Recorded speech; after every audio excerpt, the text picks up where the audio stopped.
Tu simple existencia puede cambiarle la vida a otra existencia. Tu simple existencia puede modificar para siempre otra existencia. Lucy Patané.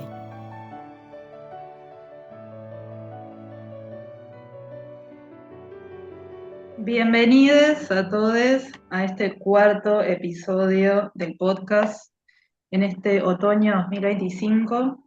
Estoy muy contenta de poder recibir hoy a una paleontóloga de las pocas que hay en el país, así que la voy a presentar. Estoy con la licenciada Luciana María Giachetti. ¿Lo dije bien? Sí, sí, lo dijiste bien. Hola. Hola Luz, muchas gracias por estar acá. Que además es doctoranda en geología por la Universidad de Buenos Aires.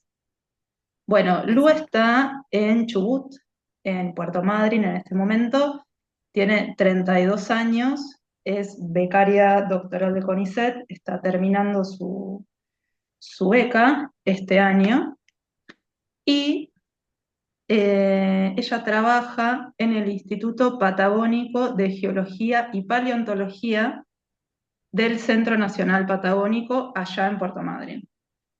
Bueno, empecemos por el inicio, que es la tesis doctoral que ella está haciendo, y después vamos a ir desglosando de a poquito. Sí, en principio decirles que, bueno, estoy saliendo de mi zona de confort. La audiencia sabe que yo estudié ciencias sociales, así que esta entrevista va a ser un desafío. Y decía esto de que estamos frente a una de las pocas paleontólogas, porque fuera del aire hablábamos un poco con Luciana, y ella me contaba que actualmente, datos actualizados de la Asociación Paleontológica Argentina, hay 500 socios y socias en todo el país. ¿Es así? Sí, exactamente. 500 socios y socias que hay investigadores, estudiantes y técnicos también. Bien. O sea que es una disciplina que está poco explorada, digamos. Sí, y en realidad es bastante nueva también, me parece, en Argentina. Sí, es verdad que paleontología se estudia desde hace bastante años, 80, 70, pero las carreras, las licenciaturas se abrieron. Por ejemplo, la de Buenos Aires recién se abrió en el 2002. Entonces, licenciados quizás hay, en paleontología específicamente hay menos.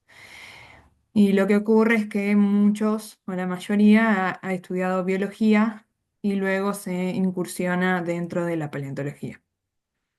Ok. La licenciatura en paleontología la hiciste en la Universidad de Buenos Aires. Sí, ¿Y en la universidad. cuántos años Eh, fueron? yo tardé 8 años, pero según la UBA son 5 años de, de, de carrera. ¿Y qué fue lo que te llevó, antes de meternos en la cuestión del doctorado específicamente, porque son dos disciplinas que son un poco más exóticas o excéntricas, muy distintas a lo que estamos acostumbrados a escuchar? ¿Qué fue lo que te llevó primero a estudiar paleontología? Bueno, durante toda mi infancia, en mi infancia en realidad ocurrieron dos cosas importantes. Primero, que cuando salió la película Jurassic Park, que hizo, quizás a algunos les molesta, digamos, que se hable de ese tema, pero, o que se lo relacione mucho, pero en realidad Jurassic Park ayudó un montón a que la gente supiera qué es la paleontología, ¿no? ¿Quiénes son los paleontólogos? Y bueno, como yo, una nena de 10 años, cuando vi esa película se recontraemocionó, se entusiasmó un montón, que además es importante mencionar que en esa película no solamente hay paleontólogos, sino que también hay una mujer paleontóloga, entonces eso era como emocionante, pero también con mi familia íbamos mucho de vacaciones de verano a la Patagonia. Y en Patagonia hay muchos museos de paleontología, así que yo estaba rodeada, durante muchos años estuve rodeada de dinosaurios o de otros organismos cada vez que iba a los museos, y entonces yo siempre tenía la duda de cómo era que esos animales habían vivido en esta tierra, cómo era el ambiente en ese momento, qué era lo que había pasado, que ya no estaban más.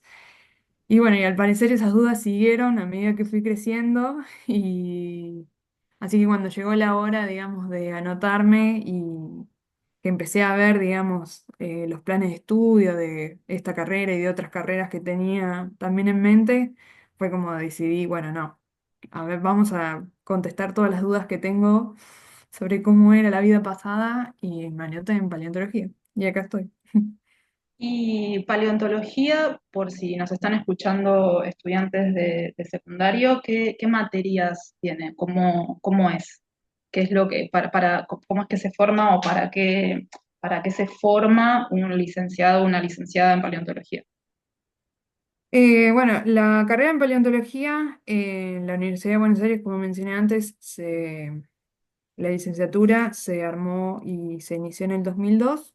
Ahí tuvo la primera camada, que en realidad lo lograron un grupo de personas que eran biólogas y biólogos que se dedicaban que se dieron cuenta después de ir licenciados en biología que les gustaba la paleontología y se incursionaron en ese mundo, y se dieron cuenta que en realidad se necesitaba, digamos, una carrera especializada en eso, en paleontología.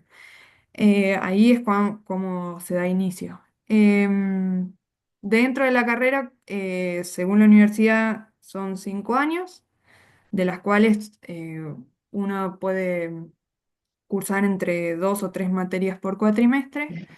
Y bueno, y yo digo palio, pero bueno, es paleontología, como Sí, sí, está palio, bien. em, es en realidad una mezcla, por así decir, entre la carrera de geología, que es el estudio de la Tierra y de la evolución de la Tierra, y la biología, que son los organismos vivientes. Uno a lo largo de esos años va a compartir muchas de las materias con estudiantes de geología y con estudiantes de biología. Y a su vez tenemos nuestras propias materias de paleontología. Em, pero bueno, va a haber en realidad hay mucho sobre biología a lo largo de la carrera, sobre eh, y más general, digamos, sobre tanto de vertebrados como de invertebrados, como de plantas, quizás más de vertebrados que los otros, pero siempre están todos, y de micro también de microorganismos también vemos, así que es como bastante amplia todo lo que vemos, lo que se ve a lo largo de la carrera. Y bueno, y como al final, a diferencia de otras carreras, quizás, la licenciatura de paleontología, en el último año estás obligado a realizar una tesina, una tesis de licenciatura, que ahí uno decide qué es lo que quiere hacer. Es bastante, digamos, abierto, no es que estás obligado a hacer ningún tema en particular, sino que uno se va poniendo en contacto con otros investigadores y decide qué es lo que quiere hacer, y con eso uno se recibe. Perfecto. Y una vez que terminó esto, ahí empezaste a pensar más en el doctorado en geología, que también es la otra disciplina que decíamos que, bueno, es un poco más novedosa o diferente. Y nosotros hablábamos por fuera, también del aire, de esta diferencia entre la paleontología, por un lado, y la geología. Sí, yo me anoté en el doctorado de geología porque, bueno, mi tema de estudio de doctorado, en realidad es como que estaba entre medio de geología y paleontología, y bueno, se decidió que me anote en el doctorado de geo. Pero sí, la diferencia, digamos, entre geología y paleontología es que la geología estudia, digamos, la evolución de la Tierra, del ambiente, ¿sí? Que puede ser tanto eh, ambiente terrestre como marino, cómo va cambiando ese ambiente. Y la paleontología estudia, digamos, la evolución de los organismos, ¿no? Cómo se fueron extinguiendo o cómo fueron apareciendo también a lo largo de de la vida hasta la actualidad, digamos. Bien. Y ahí fue que, bueno, vos te presentás a CONICET, elaborás tu plan de trabajo Sí. y ganás la beca doctoral. Voy Sí, a pasar a leer el título dale. y ahí lo vamos desglosando. Espero no trabarme. El título es Ignología de los depósitos marinos cuaternarios de la provincia del Chubut. Aspectos igno-taxonómicos, paleoecológicos y evaluación de los factores de control en la generación de trazas fósiles durante los eventos interglaciales. Sí. Un Bueno, título muy... me parece que una de las claves, que creo que estaría bueno también desarrollar, tiene un poco que ver con la primera palabra de todas, que es, ahora vamos a ver en profundidad qué es lo que vos hacés, el trabajo de campo, todo el cuerpo que también pusiste en esto, pero se habla de ignología de los depósitos marinos cuaternarios. Bueno, y ahora para seguir con esta suerte de glosario que venimos haciendo, ¿qué es la ignología? Para quienes no sabemos lo que significa. Bueno, dentro de la paleontología hay distintas ramas, así como está la rama que estudia vertebrados, que sería paleovertebrados, y así como existe también la botánica y invertebrados, y la micropaleontología, está la rama de la ignología. Que la ignología lo que hace es estudiar todo rastro o actividad que deja un organismo cuando, digamos, altera el ambiente, el sustrato en el que vive. Por ejemplo, tiene un ejemplo para que quizás sea más fácil. Seguramente todos cuando van a la playa agarran las conchillas y ahí ven que hay algunas conchillas que tienen un agujerito, un círculo, una perforación bastante redonda. Bueno, eso es una traza fósil que es una traza de predación. Digamos, gracias a esa estructura que se preservó en la conchilla, uno sabe que un organismo atacó esa conchilla y se comió al organismo que se encontraba dentro. No sé si se entiende. Sí, sí, sí, clarísimo. De hecho, es una de las imágenes que vos me habías pasado que seguramente estaremos compartiendo en este momento. Así Exacto. que ahí les invitamos, si bien esto es un podcast, decidimos también poner un par de fotos, así que si nos están escuchando por YouTube, pueden acercarse también a la pantalla para chusmear un poco cuáles son estas conchillas que estudia Lu. Sí, también, si mal no me acuerdo, en esas imágenes también hay una que parece tipo todo un caminito, que ese caminito lo hizo un anélido, se llama, que es un organismo tipo como un gusano marino, que lo que hace es ir moviéndose en la conchilla y a medida que se mueve va erosionando, digamos, va eh, como rompiendo la conchilla y armando su caminito. Entonces uno de esa manera también sabe, digamos, bueno, en esta conchilla pasó este organismo por esa zona, digamos, ¿se entiende? Ok. Y en Bien. relación al resto de lo que tiene que ver con el título del trabajo, más que nada, porque, bueno, hablamos de la etnología de los depósitos marinos, y después hablamos de aspectos igno-taxonómicos, paleoecológicos y la evaluación de los factores de control en las Sí. trazas fósiles. Sí, la ignotaxonomía, al igual que la taxonomía general de organismos, lo que hace es eh, describir seres vivos, organismos, darles, digamos, darle un nombre y clasificarlos. Clasificar, digamos, los organismos. Entonces, la ignotaxonomía lo que hace sería clasificar las trazas fósiles que yo encuentro en mis depósitos. Digamos, de reconocerlos y decir, bueno, esta traza que yo encuentro tiene tal nombre y la produjo tal animal. Y así a lo largo, con todas las trazas que yo voy encontrando en mis depósitos, porque de esa manera yo puedo saber, digamos, en ese momento, digamos, en el cuaternario, que es la edad de mis depósitos, en ese momento, qué organismos eran los que estaban, porque algo importante que no mencioné es que lo bueno de la ignología es que como lo que se preserva es la actividad, digamos, el rastro que deja este organismo, uno puede saber qué organismo fue el que lo hizo. Entonces, de esa manera, yo si encuentro, digamos, la perforación, el circulito que está en la imagen, yo sé que esos lo hacen un cierto tipo de gastrópodo. Entonces yo puedo decir, bueno, en mi depósito en este momento no solamente estaba el animal que vive en la conchilla, sino que también vive el gastrópodo que hizo ese circulito, esa perforación. Entiendo. De esa manera, yo puedo analizar la paleoecología, es decir, qué organismos eran la comunidad que vivía en ese ambiente, gracias a que con la ignotaxonomía yo describí y clasifiqué mis trazas fósiles y de ahí pude sacar el productor.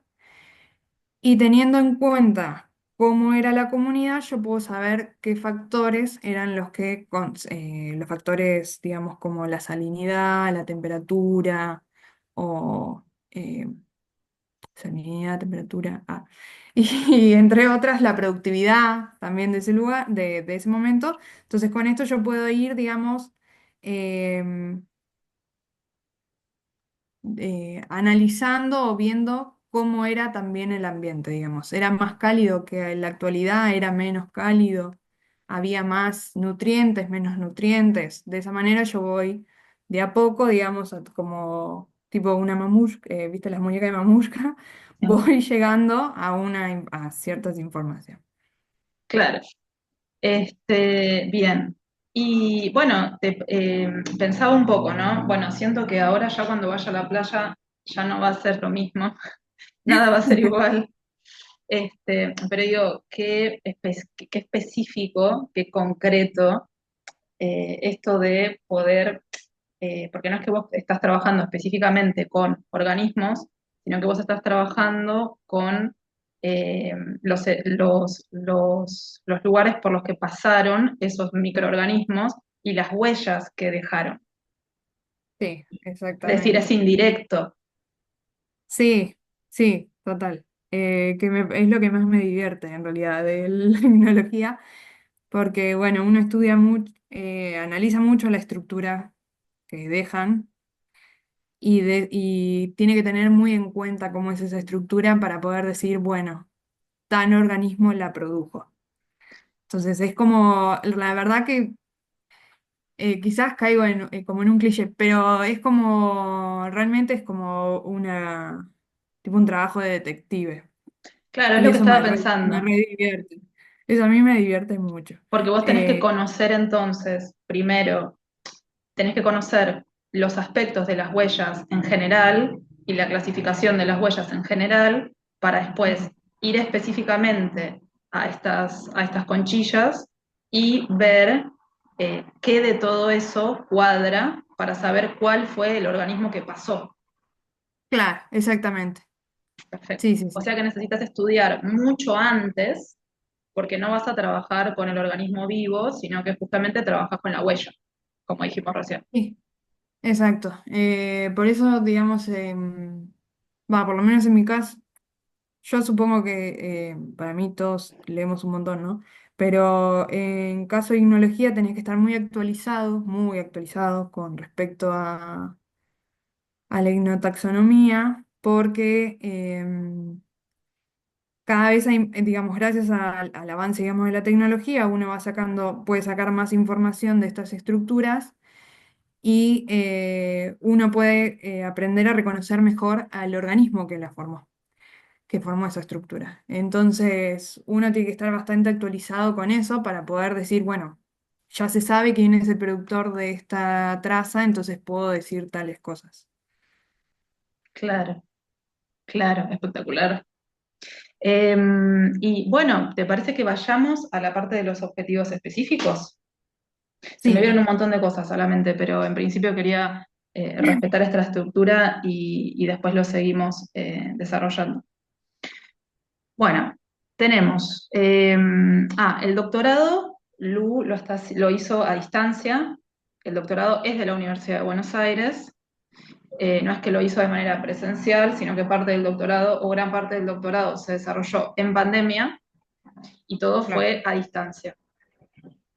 sí, exactamente. Bien, Todo mi primer año de doctorado fue estar en Zoom cursando claro.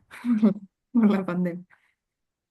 Bueno, entonces, vamos con los objetivos específicos.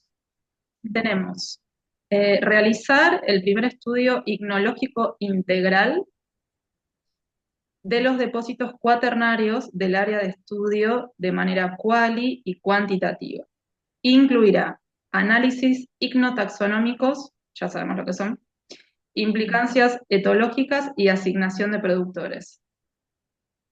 Sí, Voy por el segundo. Comparar el contenido ignológico entre los depósitos pleistocenos y holocenos en el área de estudio. Si se registran variaciones significativas, discriminar cuáles serían las posibles causas. Y el tercero, y ahí vamos si querés, Lu, para que nos expliques bien cada uno, porque todos tienen además palabras muy técnicas, aportar mediante las trazas fósiles al conocimiento paleobiológico de estos depósitos y de la paleocomunidad del cuaternario tardío. Lo di todo. muy Bien, bien. No te trabaste en ningún muy momento. bien. Bueno, sí,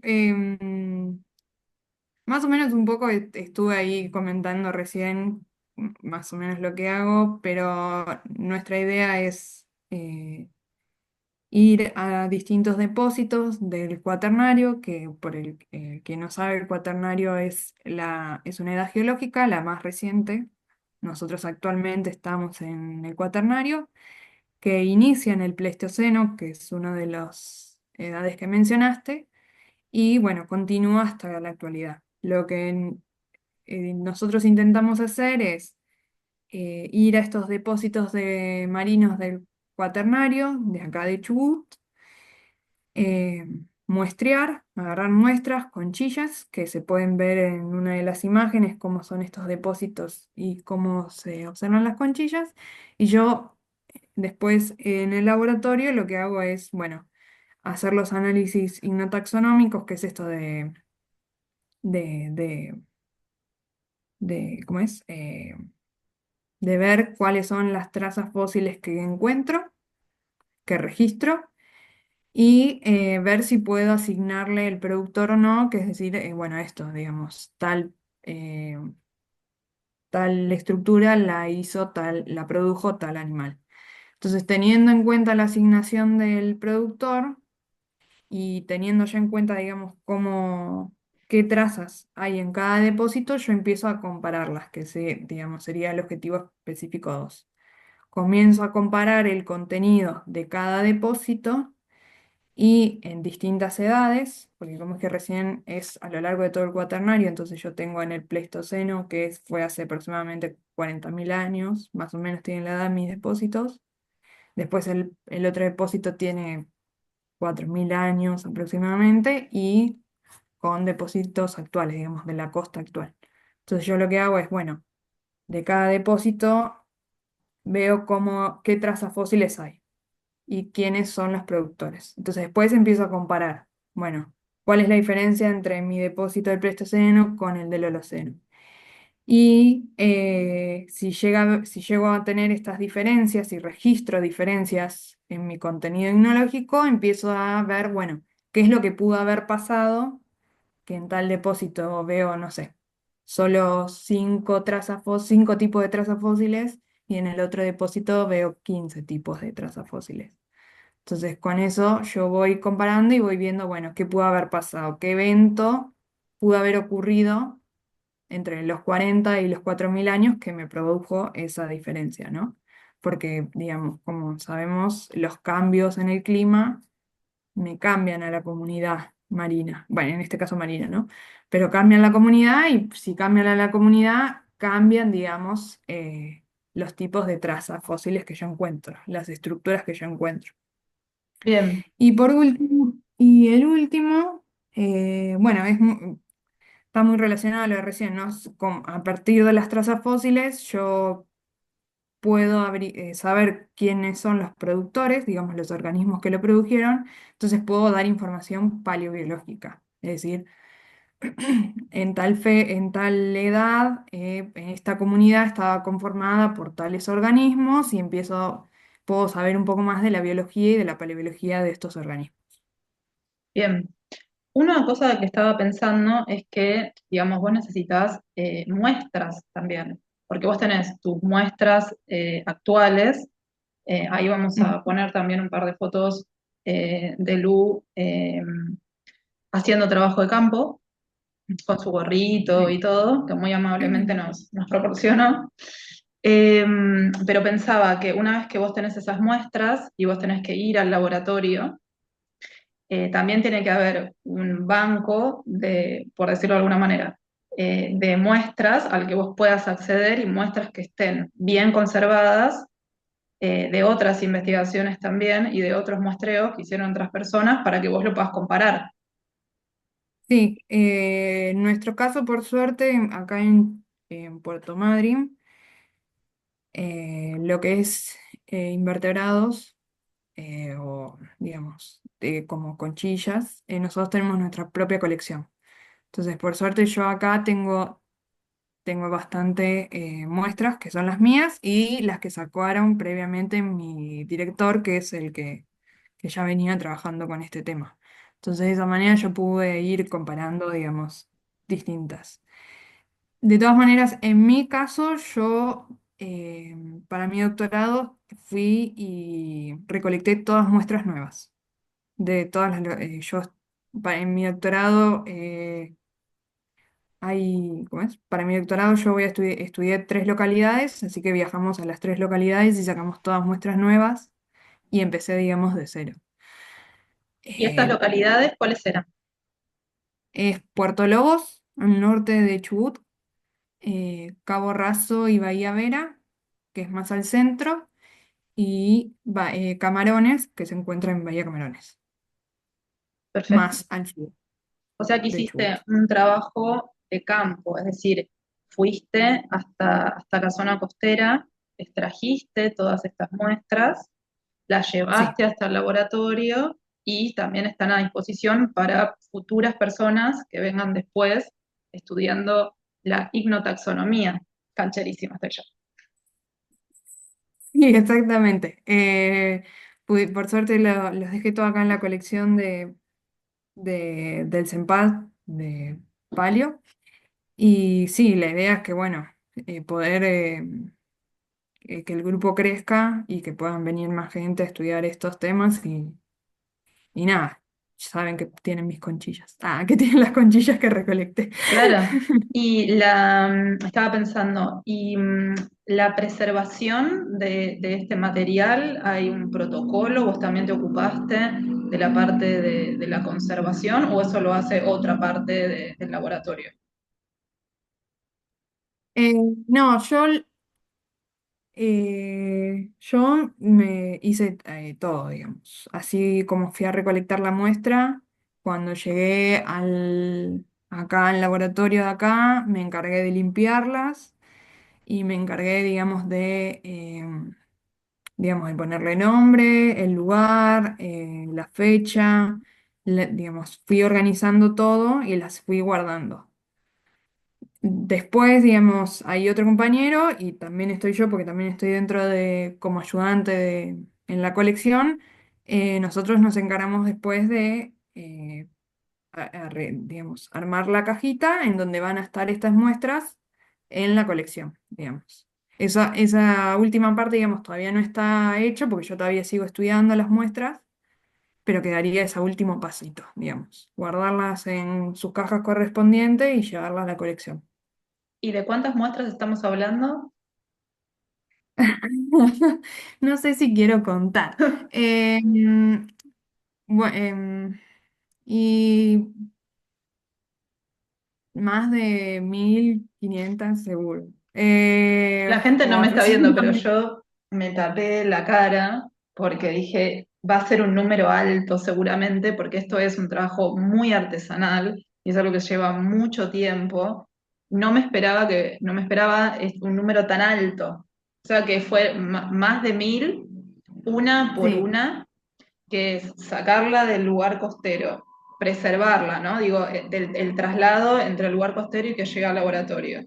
Limpiar cada una y Sí. después clasificarla y ponerla en su cajita. 1000, más de Sí, 1000.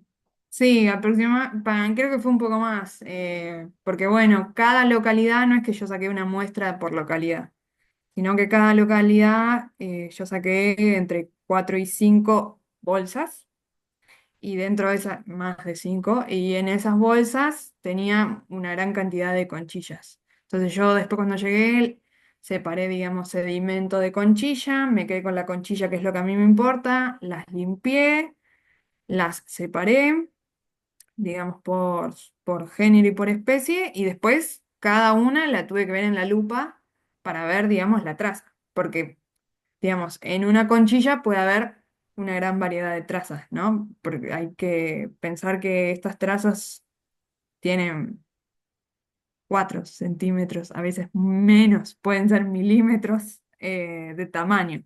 Entonces yo tengo que ver todas en la lupa para no perderme, digamos, ninguna estructura. Claro. Cuando estamos hablando de traza, estaríamos hablando de esta huella, ¿no? O sea, es una Claro, palabra que es sí. un poco Se más. le- Sí, sí, sí, sí. Los rastros o las huellas, digamos, esta actividad que dejan los organismos se las llama trazas fósiles. Sí, Perfecto. sí. Y esto entonces un poco era, dentro de lo que era el plan de trabajo, todo esto que nos contaste recién era parte del trabajo de campo, Ujú. el trabajo de laboratorio y también tenemos tareas propias geológicas y tareas ignológicas o forma todo parte de lo mismo. No, las tareas geológicas, bueno, ahí sería mi parte geológica del doctorado, que bueno, para uno ser más claro a la hora de escribir y de poder hacer los análisis, uno tiene que hacer lo que se llama un perfil geológico. Entonces, lo que yo hice fue, cada depósito, digamos, a cada lugar que fui, lo que hago es caracterizarlo, ver cómo está formada esa estructura, qué sedimentos forman mi depósito, digamos, qué tipo de roca, el tamaño de la roca y cómo va cambiando, digamos, la estructura a nivel vertical, verticalmente, digamos. Entonces, eso se hace un perfilito y en ese perfil uno tiene que decir de dónde sacó la muestra para que sea más claro, digamos, con la comunidad eh, biológica, científica, es algo que se necesita. Y en la parte de ignología, además de lo que ya comenté, digamos, que es esto de ver a la lupa y poder designar qué trazas fósiles son las que yo veo, también lo que se hace es, bueno, para ver bien la estructura, porque como dije recién, a veces hay algunas que son muy chiquitas y sí o sí necesitas la lupa para poder verlo, lo que hacemos también es verla en el microscopio electrónico de barrido, que es como un super microscopio que se acerca muchísimo, muchísimo a esa estructura y uno puede sacar fotos. Entonces puede sacar fotos a nivel micrómetros, entonces puedo ver bien la estructura y clasificar mejor a esta traza. Y además de eso, lo que estamos haciendo ahora, estamos tratando de hacer, es hacer modelos 3D de estas conchillas para poder ver bien cómo, a través del micro CT se llama, lo que hace una es hacer el modelo 3D y gracias a los técnicos del instituto lo que hicieron fue transparentar a la conchilla y que te queden solamente las estructuras, las trazas fósiles. Entonces de esa manera uno puede ver no solamente a la traza en la superficie de la conchilla, sino que también internamente. No sé si se entiende, Sí, sí, internamente de sí. la conchilla. Eso no mandé foto porque es algo muy reciente y estamos tratando de entender bien cómo hacerlo, Pero bueno, los chicos de ahí, los técnicos del instituto se están poniendo a la 10 y me están ayudando un montón. Entonces, hay técnicos también que te ayudan a desarrollar el trabajo. Es decir, dentro del centro no están solamente licenciados en paleontología y en otras disciplinas, sino que también hay personal de apoyo. Sí, en nuestro instituto, por ejemplo, hay 4 técnicos, 3 técnicos y una técnica, que cada uno, digamos, tiene su trabajo por separado. Y hay dos específicamente, Seba y Nico, que se encargan de hacer modelos 3D. eh, eh, También trabajan con drones y es más geoinformática. Y gracias a ellos puedo hacer el modelo 3D con el micro CT en nuestro instituto. Que la verdad que sin ellos yo no podría hacerlo, así que menos mal que están. Y lo que te permite el modelo 3D, digo, es esta inversión en donde vos también podés ver qué es lo que pasa por adentro, no solamente por fuera, y hay algo más a lo que te permite acceder, más como la cuestión tecnológica actual o los avances tecnológicos actuales. Sí, bueno, dentro de la biorocción, que es lo que yo estudio, que son estas trazas fósiles que uno observa en las conchillas. Dentro de la vibración hay dos tipos de trazas fósiles. Hay unas que son, que se llaman macrovibración, que son aquellas que uno puede ver con la lupa o con el MEV, digamos, con el microscopio electrónico.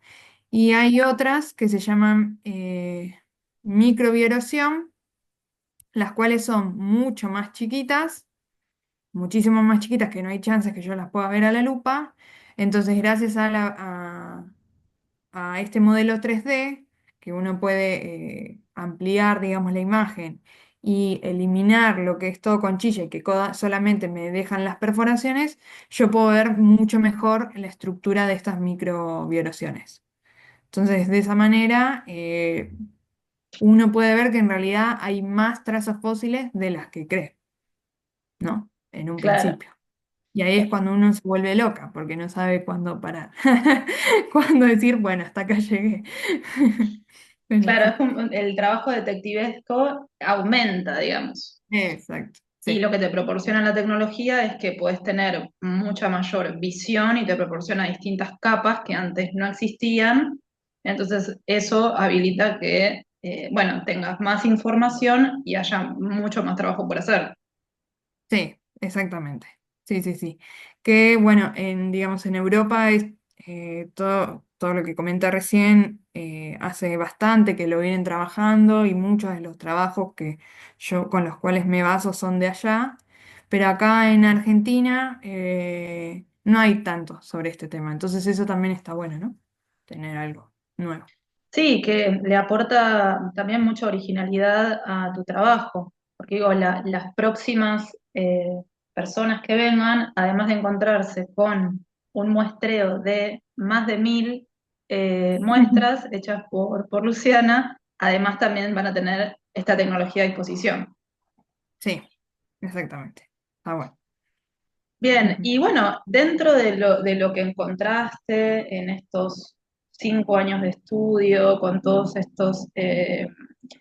trabajo de campo en estos distintos lugares, que vale la pena decir que una la ve a Lu en esas fotos y está como, eso es solamente una foto, un momento, pero digo, esas extracciones también y esos,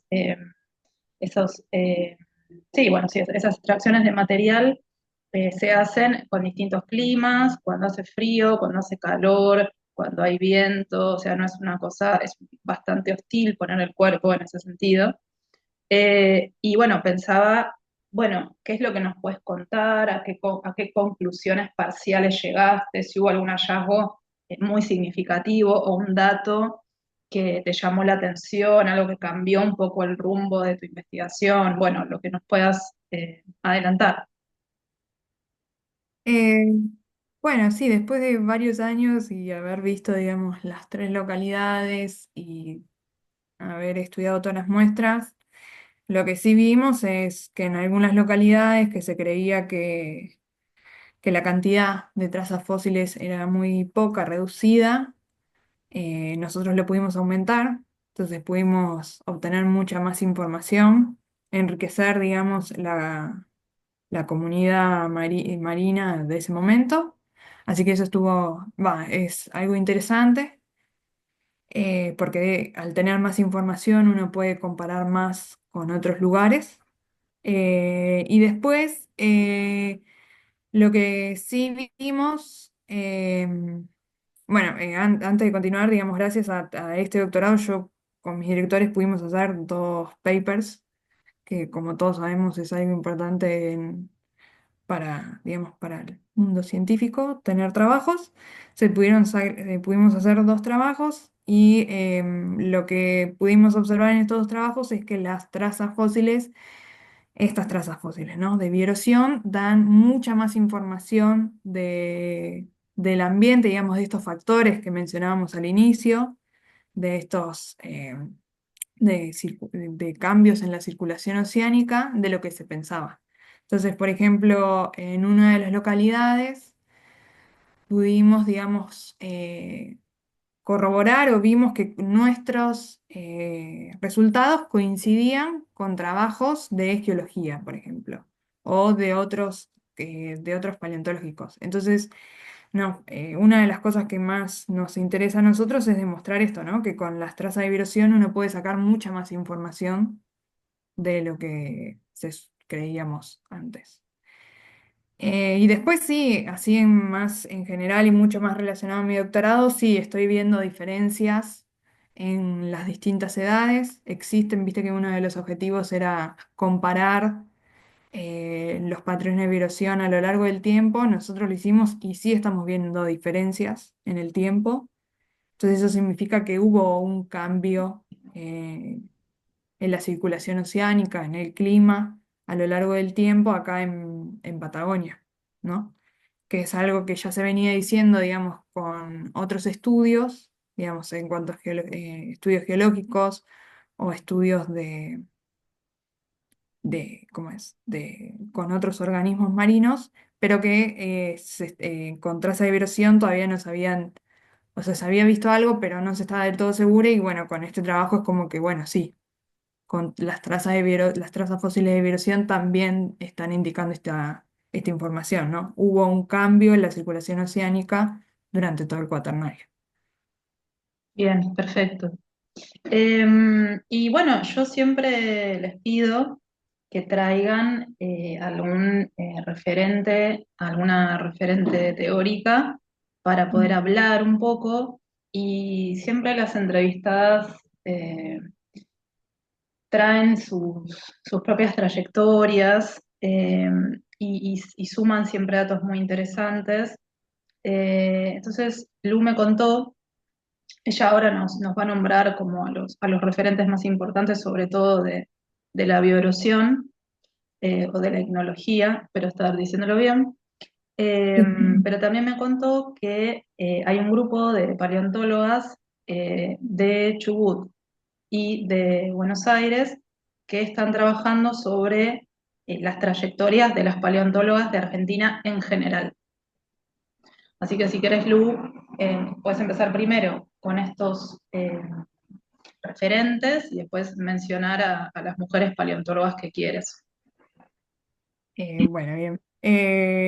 Antes, más temprano, mencionaba a Gala que desde que yo decidí estudiar ignología, digamos, que fue el tema también con el que hice mi tesis de licenciatura, mi tesina, hay 2 personas, 2 investigadores, no de acá, Bromley, que es de Inglaterra, era de Inglaterra, y Asgard, que era su pareja, que es danesa, me siguen a lo largo de toda esta carrera. Para mi tesis de licenciatura yo estudié ignología, pero estudié otro tipo de trazas fósiles, y cuando empecé a leer trabajos, el nombre Bromley y el nombre Asgard me aparecían constantemente, Y como que, bueno, por más que yo no los conocía, a estas dos personas, como que me sentía acompañada por ellos a lo largo de la tesina. Y me sorprendió gratamente que cuando me empecé a meter en mi estudio de doctorado, que son trazas de vibración, empecé a ver esos apellidos de nuevo. Bromley y Asgard de nuevo en esos trabajos, que yo no tenía idea que también habían estudiado este tema, entonces fue como algo lindo volver a ver sus nombres de nuevo y que me sigan acompañando. Así que los menciono a ellos dos por esto, porque por más que sean personas que yo no conozca y que no voy a llegar a conocer, porque bueno, lamentablemente fallecieron y encima vivieron en otro lugar completamente distinto, es como lindo ver, digamos, que estos apellidos te siguen acompañando a lo largo de tu carrera. Y además, bueno, como eran nombres que yo iba viendo constantemente, yo me empecé a averiguar, ¿no? ¿Quiénes son estas personas? ¿Cómo eran en su vida? Y me encontré, por suerte, con algo muy lindo que toda la gente que trabajaba con ellos siempre mencionan, bueno, les dedican sus trabajos, eso es tremendo como siempre aparecen en los agradecimientos de muchos trabajos, y al parecer eran personas muy buenas, que ayudaban un montón y que siempre estaban con los estudiantes y tratando de ayudarlos. Así que nada, es como que les tomé cariño a dos personas sin conocer, pero les terminé tomando cariño. Así que eso es muy lindo. Por eso ¿Y los ellos traigo. vivieron más o menos en qué época? Ellos en 1938 nacieron y hasta el 2019-2020. Así que todos los 70, 80, ellos estaban iniciando, digamos, como investigadores y continuaron hasta el 2014. Yo sé que ellos seguían trabajando. Bien, ya entrados en edad, digamos. Pareja, ¿no? Sí, Además. sí. ¿Cómo? Pareja, además. Sí, sí, me enteré que ellas se conocieron cuando ya eran investigadores los dos, así que se conocieron de grandes. Eh, y nada, se ayudaron entre los dos, es algo lindo también, ¿no? Él Eh, aparece como coautor y ella aparece como coautora, así que está, como que tienen trabajos en conjunto. claro. Y en relación al grupo que se empezó a formar, que está investigando la trayectoria de paleontólogas argentinas, Bien. Sí, quizás no todos lo saben, pero acá en Argentina existe la Asociación Paleontológica Argentina, que bueno, es una asociación que reúne a todos los paleontólogos de Argentina del país, que inició en 1950 y pico, si mal no me acuerdo. Y a lo largo de todo ese tiempo hubo, digamos, mujeres paleontólogas que se iniciaron y fueron parte de la comisión directiva de APA y no. Entonces, hace un par de meses, gracias al trabajo de otro grupo de paleontólogas que están estudiando las mujeres de paleontología, pero en la rama de vertebrados, con un grupo de compañeras de acá y de Buenos Aires nos empezamos a preguntar, bueno, ¿cómo fue el recorrido o cómo fue cambiando, digamos, la APA o cuál es la historia de la APA en realidad desde el punto de vista de mujeres paleontólogas? Entonces lo que hicimos fue hablar con la asociación y empezar a entre todos encontrar datos para ver, digamos, cómo fue cambiando el porcentaje de mujeres a lo largo del año dentro de la comisión directiva de APA. Y bueno, ahí nos fuimos enterando que hay información en la página web de APA, por si a alguien le interesa, bueno, de la cantidad de mujeres que hubo como presidentas o cómo fueron cambiando, digamos, el porcentaje de mujeres dentro de la comisión y cómo fue cambiando, digamos, el porcentaje de mujeres socias a lo largo del tiempo. Entonces, con toda esta información, bueno, con mis compañeras empezamos a hacer, digamos, un pequeño trabajito que por suerte el mes pasado o hace un mes y medio logramos mandar un resumen a un congreso para, digamos, como dar inicio a esto. Y la idea es, bueno, continuar trabajando con la asociación y con los socios de la asociación para poder seguir averiguando esto, ¿no? Y hacer un trabajo mucho más grande porque nos parece súper interesante el tema, que es algo que mucho no se menciona o los mismos socios no conocen. ¿Y hay alguna trayectoria de estas mujeres o algún número específico de cambios que hayan visto, algo muy chiquito que nos puedas contar? ¿O todavía están en etapa preliminar? Es muy preliminar, pero lo que pudimos ver, igual hay que ver si hay que reforzar, digamos, con datos y ver si realmente es así. Pero lo que nosotras vimos es que, bueno, dentro de la Asociación Paleontológica hubo 6 presidentas mujeres. De 33, 6 fueron mujeres. Y lo que se observó es que en los años posteriores a cuando hay presidencias mujeres, aumenta el número de mujeres socias. No sé, por ejemplo, voy a tirar cualquier número, ¿no? Pero, por ejemplo, en el 82 fue un presidente varón y se ve, no sé, que hay 7 socias mujeres y 10 socios hombres que se inscriben. Pero después en el 84 empieza la presidencia de una mujer y a los 2 años empieza a ver cómo va aumentando. Tipo, en realidad ahora 10 mujeres y 5 varón y siguen 11 mujeres y 5 varones y así, así. Entonces, de esa manera estamos viendo que hay una correlación, digamos, en el aumento de las socias mujeres y las presidencias femeninas, ¿no? Así que nuestra idea es como, bueno, nos pareció re interesante esto, este resultado previo, entonces por eso nosotros queremos aumentar, digamos, la cantidad de datos para ver si realmente es así o no. Pareciera que fuera como un efecto cascada, ¿no? Aparece la presencia y ahí va a aumentar.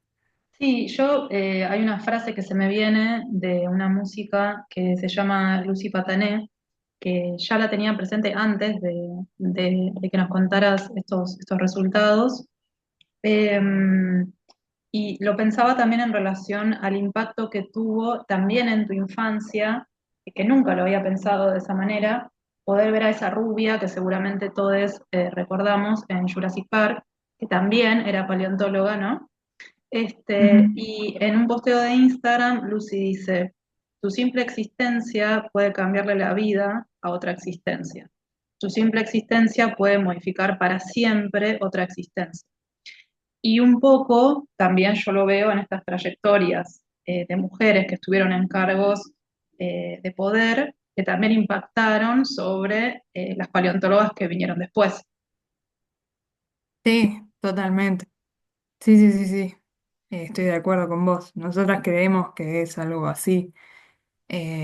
Y aparte es como, bueno, cuando uno ve a alguien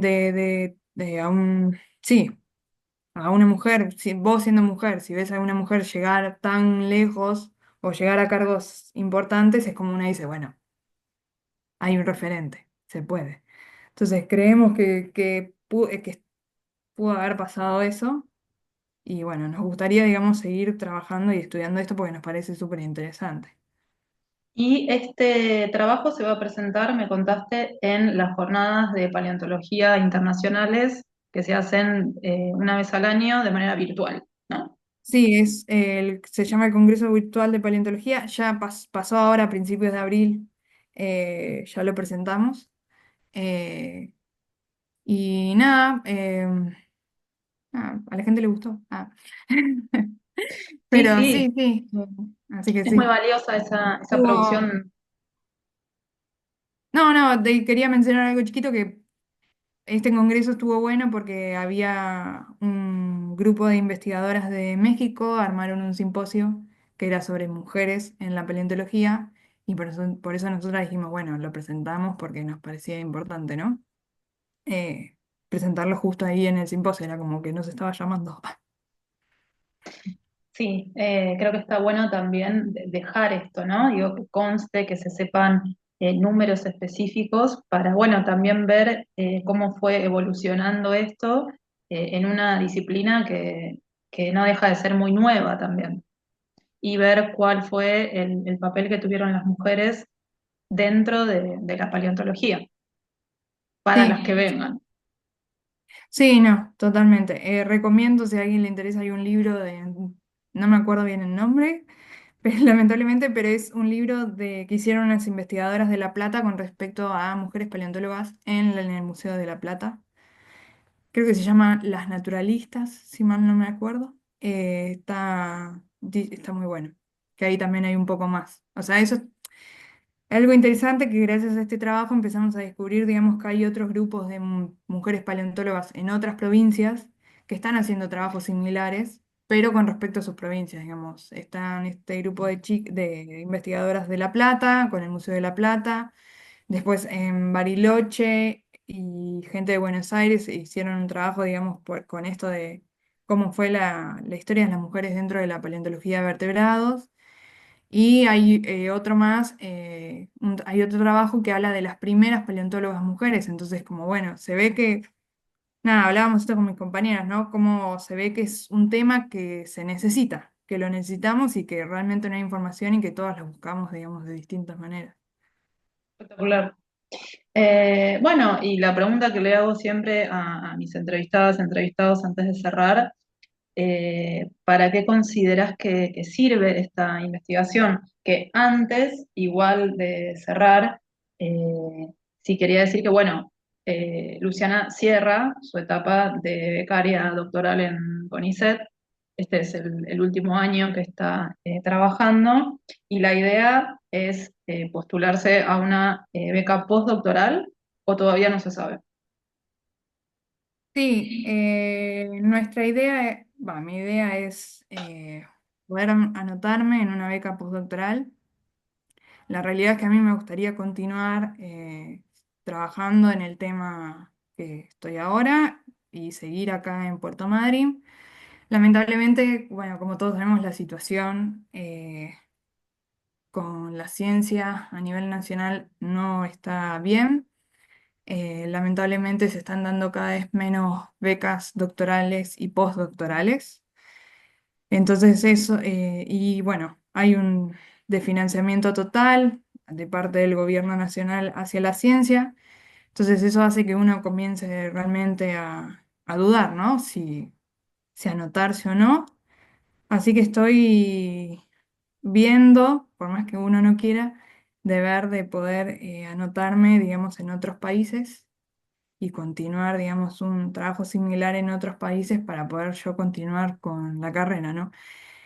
Es, en realidad es una lástima, o sea, ojalá, ojalá que pueda continuar acá, pero es realmente una lástima porque, bueno, este tema principalmente de vibración en Patagonia, no hay mucho en el cuaternario. Entonces con mi director hablábamos, digo, que estaría bueno formar un grupo, seguir, digamos, adelante. Pero bueno, como viene el desfinanciamiento y las ideas del gobierno actual con CONICET digamos, no permiten que uno pueda planear a futuro, lamentablemente. Pero Entonces la bueno, idea sería un poco, no se sabe, pero si te presentarías y continuarías con esto en otros países, en caso de tener que emigrar, y también sí, quizás te presentarías también acá en Argentina. sí, exactamente. Y ver a ver qué ocurre, ¿no? Bien. Sí, sí, sí. Y bueno, dicho todo esto, ¿para qué consideras que sirve tu trabajo, Lu? Bueno, es una pregunta extraña, va, complicada quizás de responder, ¿no? Porque por más que, bueno, no sé, en la vida cotidiana uno quizás no usa trazas fósiles de vibración, o aunque no sé aunque parezca raro, ¿no? Acá en Argentina, trazas fósiles de vibración en el cuaternario solamente existen dos grupos, el nuestro y otro grupo más de Buenos Aires. Y no hay nadie más. En total seremos 6 personas que nos estaremos dedicando a este tema. Entonces, para mí me parece importante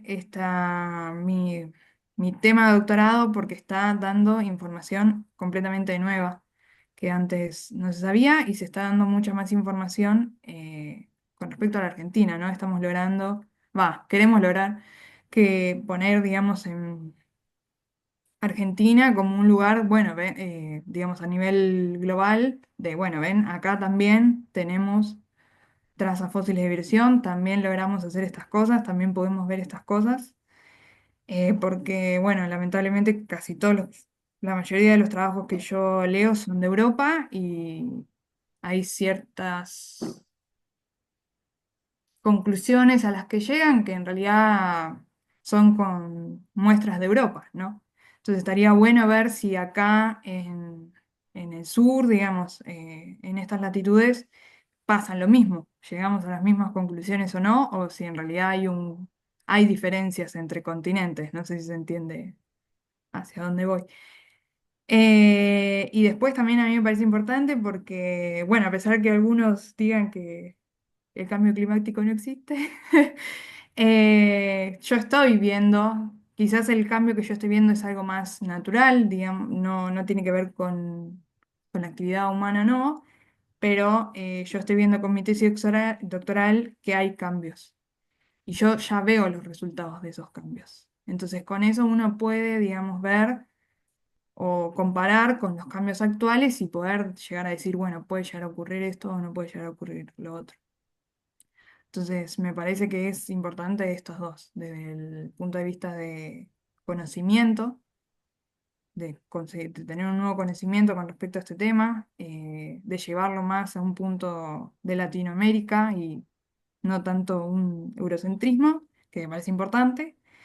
Y también del otro lado, que es esto de, bueno, quizás como servir, digamos, a la comunidad en general, es esto, ¿no? Ver estos cambios, cómo la comunidad va cambiando a través de estos cambios climáticos y poder compararlos con los cambios actuales. Espectacular. Bueno, de mi parte decir, espero que te quedes, espero que salga la beca doctoral, perdón, la beca postdoctoral, que sigas investigando acá y que puedas desplegar todo tu equipo de trabajo acá en el país. Y agradecerte mucho por haber pasado por este espacio y contarnos con mucha paciencia a quienes estamos fuera de las ciencias de la Tierra, todo este gran mundo y todo lo que hiciste. Así que espero que las futuras generaciones sepan valorar mucho esa gran muestra que quedó en el CEPAT, en el instituto en donde trabajás. Y bueno, muchas gracias por haber estado acá. No, gracias a vos por invitarme y hacerme hablar, que es a veces algo que me cuesta, así que estuvo bueno, divertido. Y nada, espero que les guste a todos este nuevo mundo que encontraron, que Bueno, parece difícil, pero es divertido. bueno, gracias Gracias. a todos Gracias. por haber llegado hasta acá y nos vemos la próxima.